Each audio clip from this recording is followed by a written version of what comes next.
So today, I want to discuss this concept of crypto, and can crypto actually accomplish the goal of separating money from the state? And is this my clicker? So the reason we want to ask this question is because if you use the money of your masters, you're complicit in your own servitude. So every transaction you make in dollars reinforces the power in Washington, D.C. You support the unchecked bureaucracy with over a 100,000-page federal registrar. You support 750 foreign military bases. You pay the salaries of the monitors at the NSA, and you enable the spies and the benders of truth that run the psyops at the CIA. So fundamentally, why is separating money from the state so important? It is the only path to realizing a moral and just society. And if we want to have a prayer at accomplishing this very lofty goal, we should first look to history and figure out what was wrong with gold and silver. Because fundamentally, gold and silver were sound monetary units that we actually used ubiquitously for almost 100 years in the United States, when there was sort of a golden era of the bimetallic standard. The problem is both gold and silver have issues with transport, storage, and divisibility. And it is those fundamental characteristics of difficulty that created the opening for fiat-based money. And this started obviously with receipts or notes that were supposedly gold or silver backed, but eventually opened the door for fractional reserve banking. Go ahead to the next one. And so when we're talking about crypto, we need to look at gold, we need to look at silver, and we need to look at the systems like Bitcoin, and understand what they do well, but potentially take the lessons from gold and silver and to understand what openings potentially exist in the current system like Bitcoin. So what did Bitcoin do very, very well? It created a store of value. It's one of the best assets in the history of mankind over the last, 15 years. But if we look at the original thesis, if you will, of Satoshi with the creation of Bitcoin, it was to create peer-to-peer electronic cash. That, I would argue, Bitcoin has failed to do, and Bitcoin will never do. It'll continue to be a store of value. It will continue to be digital gold. But fundamental limitations in the system, such as limited throughput, effectively zero privacy, and the volatility of the pricing of the asset will prevent its use as money. So if we're, again, trying to separate money from the state, we have to look at Bitcoin critically and understand what we need to do to change or improve upon it to make something that can truly function independent of the dollar. Next one. So the short story, I believe, is that you need to create a scalable system. You need to create a system that natively has privacy. And you need to create a system that has an alternative unit of account that's independent of a fiat reference, such as the US dollar. Because if we go back, every time you use a dollar, and even every time you price against a dollar, you're reinforcing the power of the dollar, right? If we all decided not to accept dollars, the dollars would be worthless. They're not backed by anything. They're not backed by the force of the military. They're not backed by gold or silver, obviously. They're backed by our willingness to use it in counterparty trades. So the second that people stop accepting the money becomes worthless. You remove the power from Washington to arbitrarily tax you, arbitrarily track you, and arbitrarily confiscate your wealth. But this isn't just using dollars, it's just thinking in dollars. You're reinforcing that zeitgeist, you're reinforcing the power of that unit. So what do you fundamentally need to do to get a proof of work system to be scalable enough to become money? Now, this gets a little bit more complicated than what you might have heard with Bitcoin versus Bitcoin Cash, where you can simply increase the block size to get enough throughput that you can function as money. Increasing your block size maybe gets you a 10 or 20x improvement upon Bitcoin's throughput, but it doesn't get you to the numbers of transactions that you need to be able to perform to actually function globally as money. So what is kind of that requirement? If you look at card-based and electronic systems as well as cash-based payments globally, you need to be doing on average around 50,000 transactions per second if you want to supplant fiat-based systems.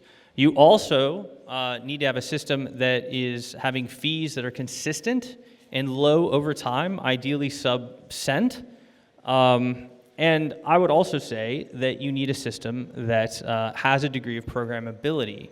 Now, Bitcoin is programmable through Bitcoin script, but it is not easily programmable with many counterparties. And so what ends up happening if you don't have these properties is you end up creating secondary systems or layers, right? I think a lot of people have obviously heard of Lightning. How many people have used Lightning Network on Bitcoin? So a couple. How many people have run their own Lightning node? Right. So everyone who's used Lightning, which was just a handful of people, haven't actually run their own node, so they were technically in a custodial environment. Someone else was controlling their keys and their coins that was in the Lightning network. The other thing with Lightning is even if you can use it to do transactions, there isn't sufficient throughput on Bitcoin to open or close enough channels to actually even use Lightning as money. It would take almost 80 years if the world all wanted to open one Bitcoin Lightning channel. So fundamentally, if we really want to be money, we really don't want to depend on fiat, we really don't want to depend on centralized exchanges, these are the type of properties that you need to deliver, ideally in a proof of work setting, to create a money-like cryptocurrency. And so what we've done with Quai Network is we've reimagined how you can use proof of work. We've created a new architecture. We've created a new consensus mechanism, a variation on proof of work, but proof of work nonetheless. And that really creates a new paradigm about what kind of throughput you can get without having to have centralizing systems or layer 2 type constructions. Go ahead to the next one.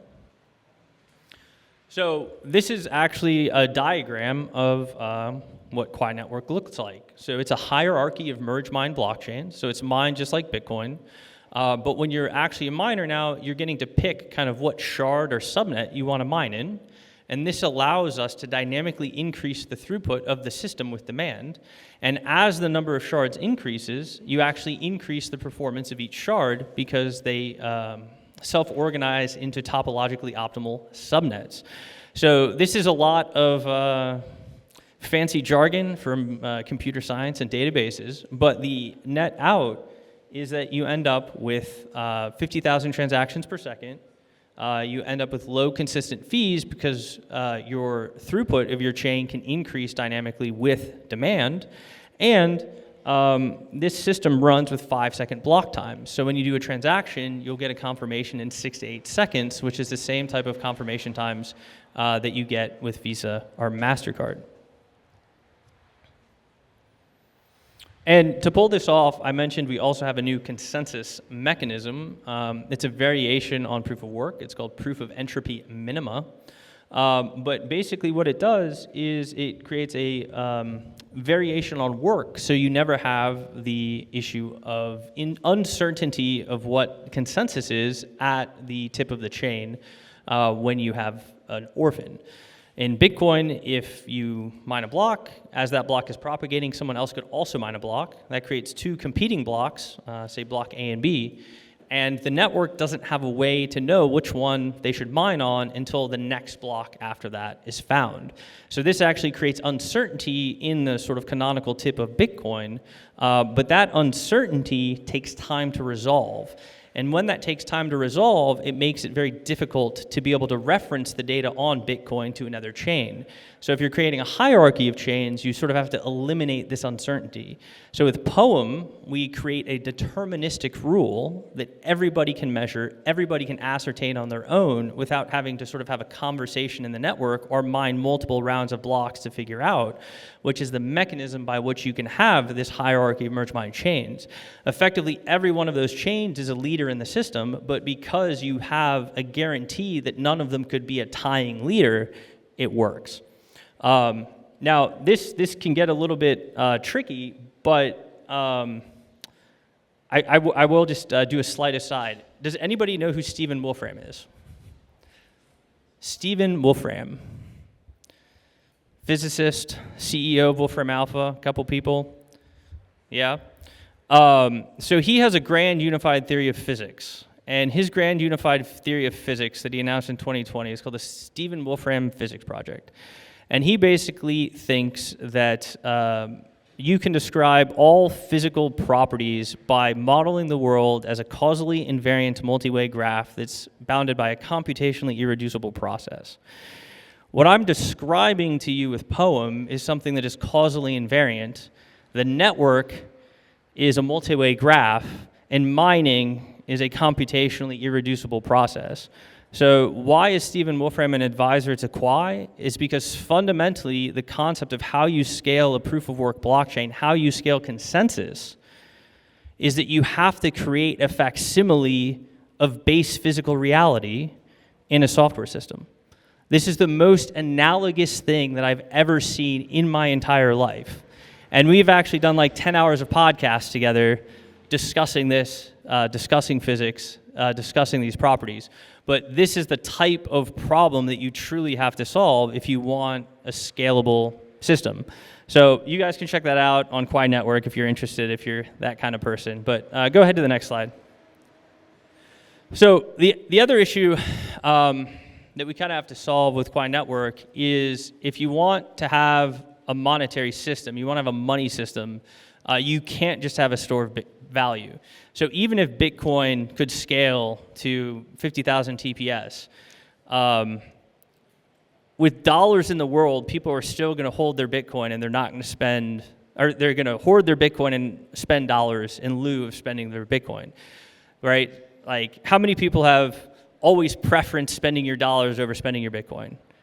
I always do it. There's only like very rare scenarios where it's like I have to pay a random contractor in Kuala Lumpur and I don't have a good fiat rail that I'm gonna like sacrifice my Bitcoin to make that payment.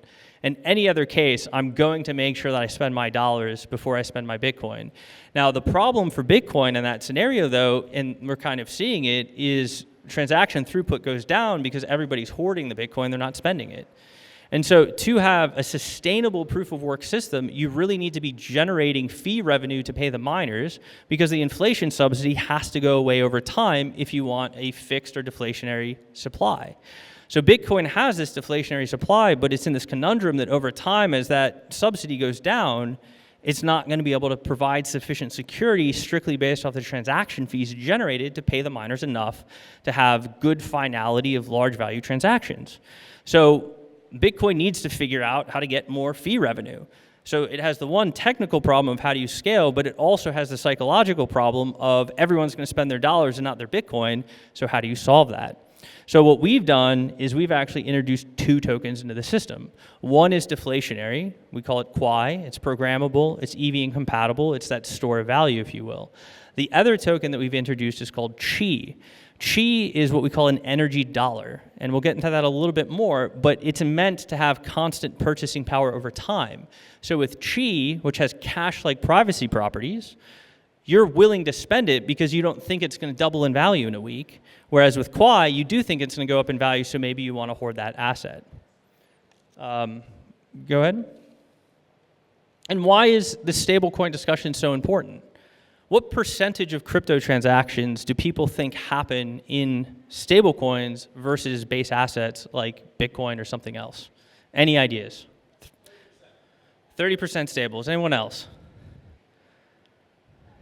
70% of transactions by value are happening in stable tokens that are US dollar denominated. That is like telling you that the market is demanding a stable reference in the system, and it's tying these quote-unquote decentralized systems back to the fiat-based monetary system.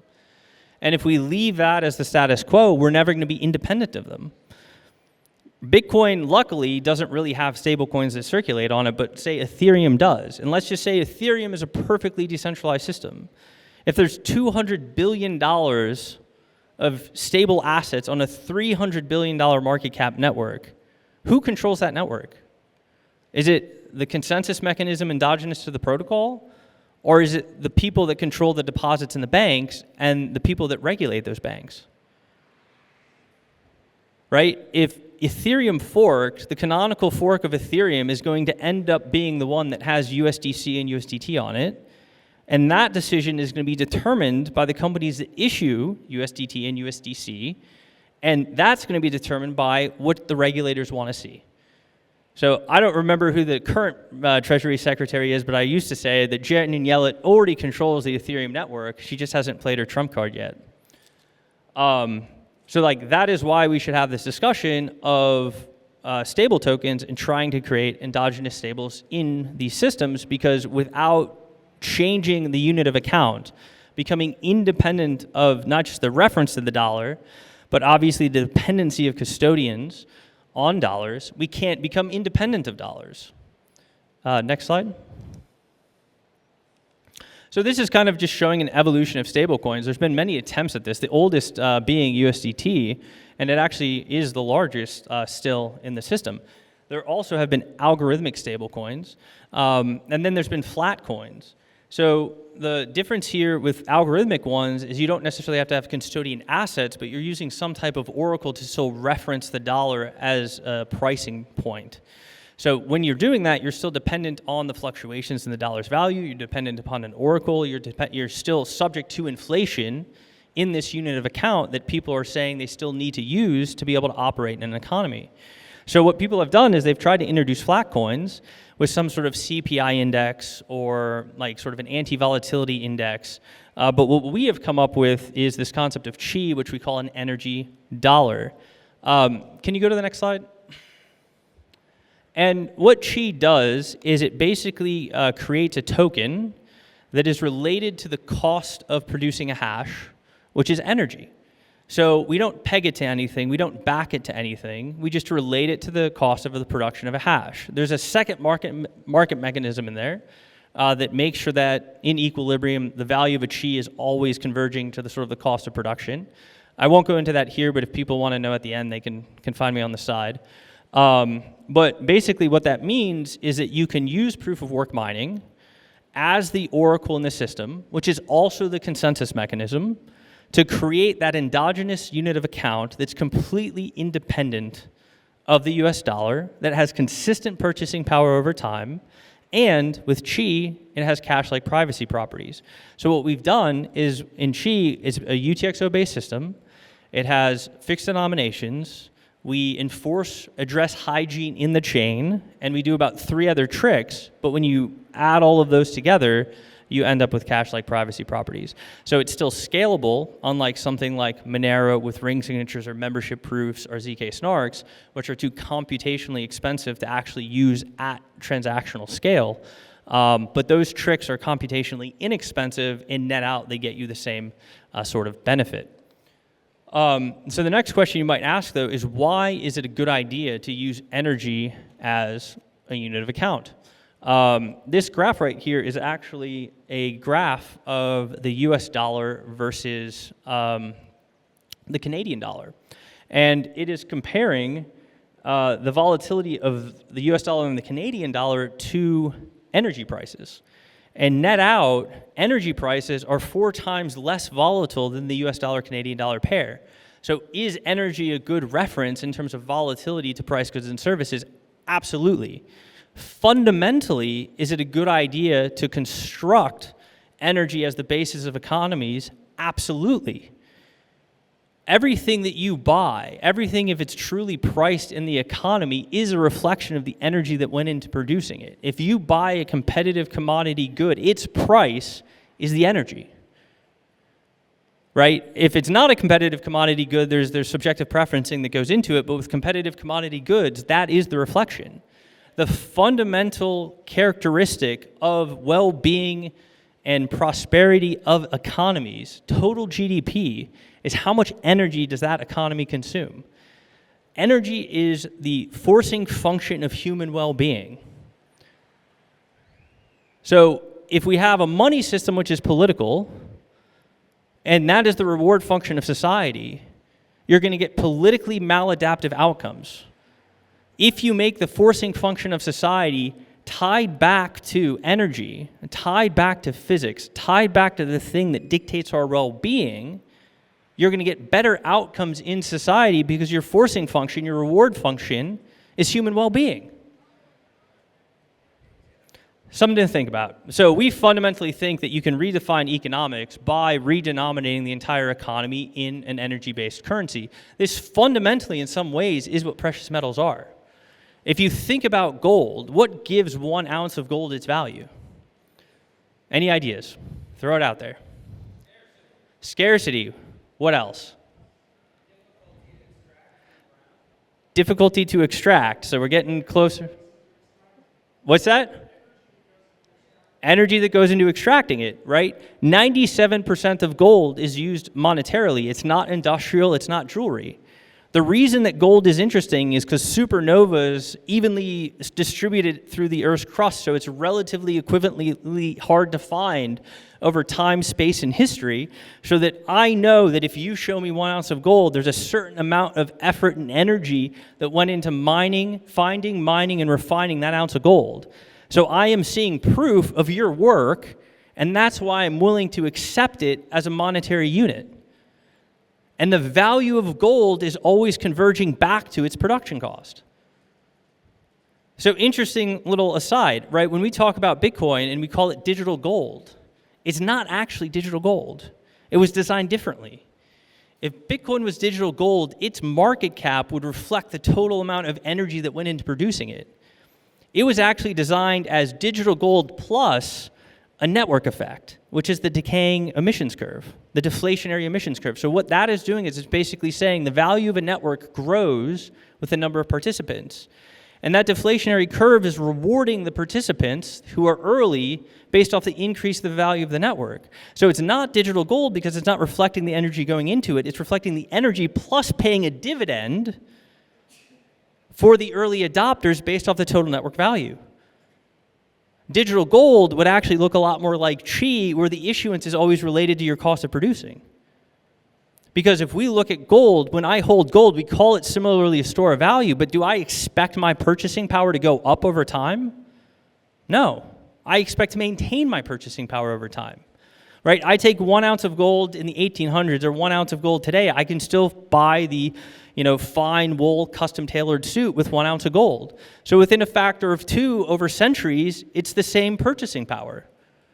Right? And that's a store of value. When we talk about Bitcoin, certainly in its current state, it's not a store of value. It's something superior to a store of value because you actually have an expectation the purchasing power is going up, not staying the same. That's just an aside, but that's one of the reasons we don't want to spend it. So why would you construct something that's more akin to digital gold on a chain is because you're going to be willing to part with it because you don't expect it to buy you 5 times as much stuff a year from now. But once you get people spending that on chain, you can generate transaction fees. Those transaction fees then can cycle back to pay in a sustainable way the security fees that go to the miners.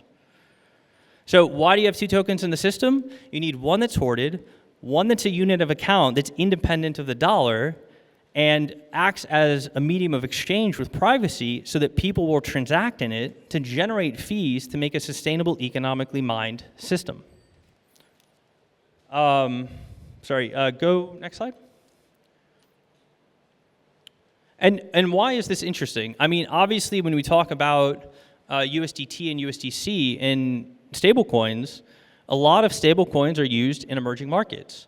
And the reason they're used in emerging markets is because people don't have access to stable currencies.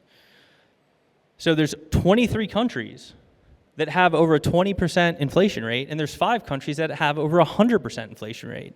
In these countries, cryptocurrencies and stablecoins are the only way for these people to survive in the global economy. But do they like the dollar? Do they like the inflation of the dollar? Do they like US-based hegemony over the world and all of our military bases, footprints, and foreign policies that are being supported by them using the dollar? Fuck no. They're like on the receiving end of that, right? They're just using it because it's the best thing that they have, but it's not what they want. So my argument is that if you have something that can compete with the dollar, you'll eventually be able to get people to denominate it and hold it in lieu of the dollar. And ideally replace the US dollar as a referential point, and hopefully prevent a US CBDC or CBDC in name only from becoming the dominant world currency. Next slide.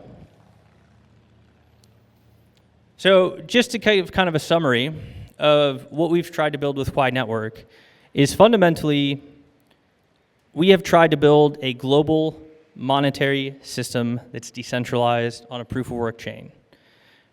If we talk about that word decentralization, it's a fickle word when we talk about cryptocurrencies. But fundamentally, something is decentralized if you don't need the dollar, if you don't need exchanges, and you don't need banks. So if you're saying, I'm a crypto person, but I'm using a Gemini card that's going through an exchange that's referencing back to fiat when I'm paying, you have not defected from the fiat system. You are reinforcing that system by converting your crypto back into dollars and then using those dollars again. If we truly have a decentralized, independent system, there's one purpose for the exchanges. It's a bridge. It's an exodus. But if we have a decentralized system, we should be able to burn the bridges. It should be a one-way street. So like, what was my driver with Quai? My driver with Quai was I want to exit the fiat system and I want to burn the fucking bridge. Okay? So how do you do that? You need a system that can scale to be transactionally relevant. You need something that has a risk on asset, and you can do finance and DeFi and whatever else as a store of value, but you have a transactional thing that has cash-like privacy that you know you can always transact at high throughput and has a stable purchasing power over time. And then in that system, I don't need to sell my Bitcoin when I think we're at, in the middle of a 4-year cycle, potentially have a reporting and tax event that I'm clearing through a KYC exchange. And then I don't have to go the other way on the other side. And I don't have to draw my capital out of that system and fundamentally weaken it. I don't have to time when I'm going to buy it. I just buy it. So anyway, I know there's a lot in the crypto land. This has been something I've been working on for 7 years. It started as a research project out of UT. We had National Science Foundation funding. We think we solved a fundamental problem of how you come to consensus in a globally distributed setting, and we believe that that is the basis for how you can build a decentralized system that can functionally separate money from the state. Next slide. So I would encourage you guys, as I finish up here, to imagine a world where a blockchain can do for value what TCP/IP did for information. TCP/IP was built, it was codified almost 40 years ago now, and it hasn't materially changed. The biggest thing that happened to it was IPv4 going to IPv6, which was a optional backwards compatible upgrade. If you build it as a protocol and the protocol fundamentally works, you don't need to change it. I envision a world where the majority of value circulates on a few blockchains, and that financial instruments are natively constructed and issued on these blockchains, not constructed on legacy systems and then wrapped into a digital format. I envision a world where everyday commerce and activity happens on this blockchain. And I envision a blockchain that is open, accessible, credibly neutral, meaning decentralized for everyone. And I'll make one other point when we talk about commerce and economic activity. When we talk about decentralization, there's two forms of it. There's many, it's a very fickle word, right? And when we talk about proof of work, we like proof of work because it has this relational aspect of sound money. We also like it because it's this economic consensus that's taking place.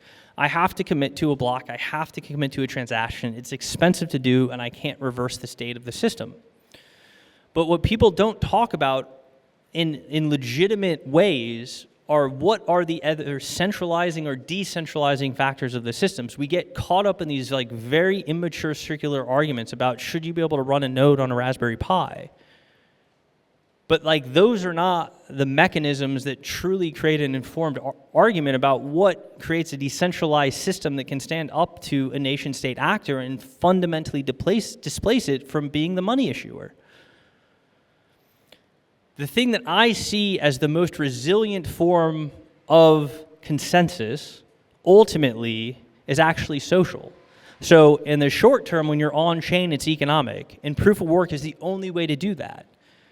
But if we look at the previous election and we look at why Trump won, and we look at sort of the anti-crypto army, there was about 30 million people in the country that were crypto people and were getting, for years, harassed, debanked, lawfare against by a certain constituency sort of headed by Elizabeth Warren. And she pissed off like 30 million people. And part of that 30 million people, that constituency was like just enough to sort of tip it into the favor of the other guy, right? And make it so that you got a crypto-friendly administration. But it could have gone the other way. It wasn't like that. It was pretty close. Like it could have like flipped the other way. If it was 20 million people, maybe it was or wasn't enough. But the true mechanism of decentralization is how many people are fundamentally bought into the system, not as a speculative thing, but as being economically dependent, meaning they use it in their everyday lives. If I'm a politician and I'm going to piss off 30 million speculators, that's one thing. But if I'm going to tell a mom that I'm going to stop allowing her to use the thing that allows her to buy groceries and put gas into her minivan, and that's, say, even 10 or 20% of the population, that is how you get resiliency. That is when it is political suicide to fight these systems. That is how you fundamentally take back power. So we have to build a system that's going to enable the soccer mom to use it if you want to defeat the state. So anyway, I think that's my last slide. Or I got one more. Yeah. That's fine. And I'll take questions. I'll take questions about scalability, about Quai, whatever people want to talk about. I had a question about how do you address the sort of Bitcoin maxi claim, that Bitcoin doesn't have a CEO, and I presume you are the CEO of this network, right? Or are you a person? I'm the CTO. CTO, okay. Yep. So despite a lot of the problems with Bitcoin, it's not a medium of exchange really. It's a store of value. It does have this one quality, which is that there's no way to make more of it, if I understand it correctly. Yep. So what do you do to programmatically have that scarcity in these coins? So this is algorithmically and programmatically scarce. It's a little bit different than the Bitcoin issuance in that it's dynamic relative to sort of market growth, but we think that gives a better growth profile over Bitcoin, but ultimately it nets out to be a deterministic monetary policy. Now, when we talk about who controls these systems and like who can upgrade them, right, what it comes to is 51% of the hash rate agreeing to do it or not. Is kind of like the canonical thing, and what you're alluding to, if you have someone who's influential like a CTO or CEO, they can have a lot of influence in getting 51% of the hash rate on their side because they have sort of social capital to be able to do that. So there's two parts to this answer then. One is the reason I took 7 years to build this is because I don't intend to change it. So we built a protocol, and if we need to make any changes, it's because we fucked up. It's not because there's planning involved or there's features that we didn't want to implement. We built a protocol that should be able to scale to be global money, and if we make changes, it's because we fucked up. And ideally, whatever that is, we ameliorate in the first year or two, and that social capital is there, and all system participants agree, and ideally it's not an economically consequential change. And after that point in time, I'm going to disappear. So, it's really about building a system and a protocol that can sustain itself, like TCP/IP, where you don't need or have, a figurehead. And if you look at Bitcoin, there's all these arguments with hijacking Bitcoin, Bitcoin Core versus Bitcoin nonce, who's in the core developer group, who's not. There's definitely a governance problem, but that arises out of the need for Bitcoin to do something else technically that it can't do, right? Like that's where all of this comes from. So if you create a technologically sufficient solution, or at least one that's close enough to like heuristically achieve optimality, you never have to change it. Even if it's not perfect, the network effect overcomes the deficiency. So then it doesn't matter. The reason that like people talk about Bitcoin and talk about wanting to change Bitcoin is because there's so much more it could do that it doesn't do, that leaves opening for other market entrants, and that's why people argue about it. That's why people talk about it. That's why people try to change it. But if like you get close to like what is physically possible, you shouldn't ever have to change it.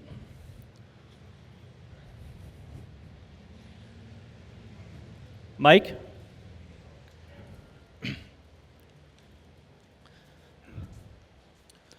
You talked about how other networks reward the early movers. Yes.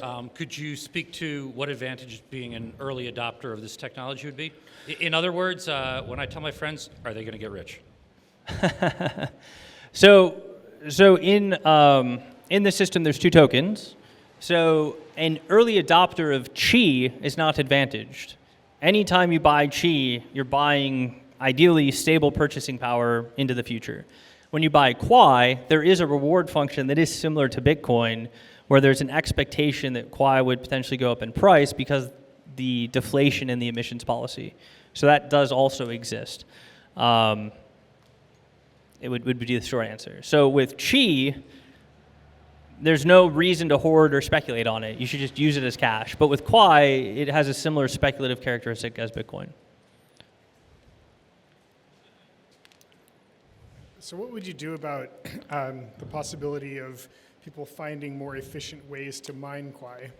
Would that then devalue everyone else's Quai? Yeah, great question.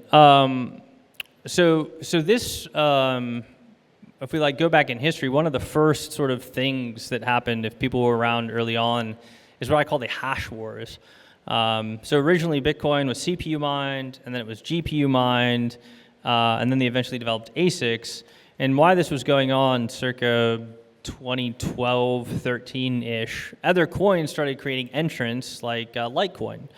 And Litecoin invented script instead of SHA with the idea that script would be GPU friendly and ASIC resistant, because the sort of statement with ASICs is that they're a centralizing force in the system, which they absolutely are. It's one of the reasons with Quai we actually picked it to be a GPU mineable coin. And so the algorithm that we chose is called ProgPow, or programmable proof of work. So it's basically a hashing algorithm that's designed as if the GPU were the ASIC. So what people do, or historically did, is they said, okay, here's a hashing algorithm, and then they figured out hardware to like optimally construct to match that hashing algorithm. With things like RandomX or ProgPow, they took the reverse and they said, given us this hardware, what is the optimal algorithm to only run on that hardware? And they came up with RandomX for CPUs, and they came up with ProgPow for GPUs. But that process of mining and the fact that it takes energy to do is what governs the emissions of the system. Very similar to Bitcoin, but with no ASICs, effectively. So I guess what I'm wondering then is like, okay, so suppose somebody comes up with a more efficient way to do that. Are you saying that that would not actually affect the value? Would it be that the original way of mining it has some measured energy cost, and you would just say that a particular amount of Quai is equivalent to so many joules of energy? Yeah. Okay. And that doesn't change I'm even getting. if you have a more efficient algorithm to mine it. Yeah. No. I'm getting your question a little bit better here. So Quai is not related to energy directly. It's a convolution of many factors, including network effect, very similar to Bitcoin. Qi is the one that's related to energy. So that's the one that's sort of issued in a way that it should always reflect the miner's cost of production. So in the middle there, you're right in that there's a variable, which is the efficiency of the hardware in turning kilowatts into hashes. And so what we've actually done is in the system, we have an open loop adjustment, which is based off something called Twang's law. So roughly every 2.46 years, I believe it is, the efficiency of FET-based GPUs doubles. So in the system, in terms of how chi is produced, we're assuming that every 2.46 years, the efficiency doubles, and that's just an open loop control in the system. So we're not like adjusting that, that just exists. But it doesn't need to be perfect. It can have drift in it, because all you're really trying to do when you're creating a unit of account is you need a modicum of stability over a 12 to 18 month time frame. And so we believe with that open loop approximation, you know, maybe it kind of goes up or down 10% in any given year, or maybe there's like a slight amount of drift in the system, but much like a dollar or a euro, you can use it to price goods and services and settle contracts. So doesn't that mean that there is, in fact, like kind of inflationary nature to the chi? It could be inflationary, it could be deflationary, depending how we're off. How what? If we're off. So if it's 2.6 years or if it's 2.3 years, right, then that would create a baseline inflation or deflation rate in chi. But the way we designed it is we're trying to target neutrality, if that makes sense. So you're trying to target it being not inflationary Or deflationary, deflationary, correct. just stable. And if it goes one way or the other, it's just error in the system.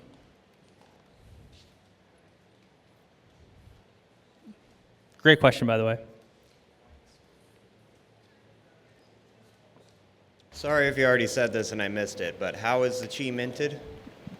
So it's minted proportional to the number of hashes you do. So we can kind of get a little bit more into depth. We have Quai and Chi, and as a miner, you get to pick what you want your reward in. So you get to pick Quai or you get to pick Chi. And the new chi it's created new chi as a Coinbase transaction to the miner? Correct. Okay. All right. We'll talk. I got a lot of questions. We'll talk more over at your tent. Okay. Thanks, man. Yeah, appreciate it.